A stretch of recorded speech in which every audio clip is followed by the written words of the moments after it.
James chapter 1.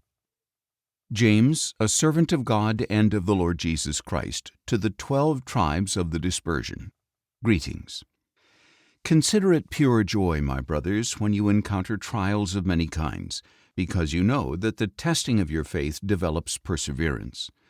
Allow perseverance to finish its work, so that you may be mature and complete, not lacking anything.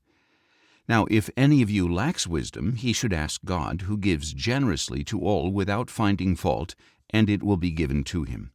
But he must ask in faith, without doubting, because he who doubts is like a wave of the sea, blown and tossed by the wind. That man should not expect to receive anything from the Lord.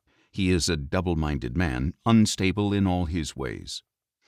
The brother in humble circumstances should exult in his high position, but the one who is rich should exult in his low position, because he will pass away like a flower of the field. For the sun rises with scorching heat and withers the plant. Its flower falls, and its beauty is lost. So too the rich man will fade away in the midst of his pursuits.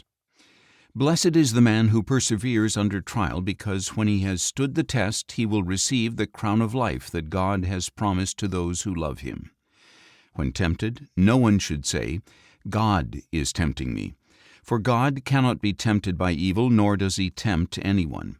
But each one is tempted when by his own evil desires he is lured away and enticed. Then, after desire has conceived, it gives birth to sin, and sin, when it is full grown, gives birth to death. Do not be deceived, my beloved brothers. Every good and perfect gift is from above, coming down from the Father of the heavenly lights, with whom there is no change or shifting shadow. He chose to give us birth through the word of truth, that we would be a kind of firstfruits of his creation. My beloved brothers, understand this.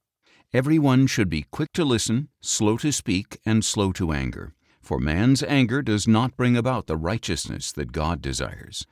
Therefore, get rid of all moral filth and every expression of evil, and humbly accept the word planted in you, which can save your souls. Be doers of the word, and not hearers only. Otherwise you are deceiving yourselves.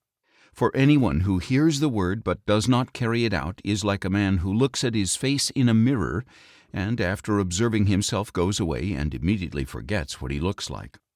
But the one who looks intently into the perfect law of freedom and continues to do so, not being a forgetful hearer but an effective doer, he will be blessed in what he does.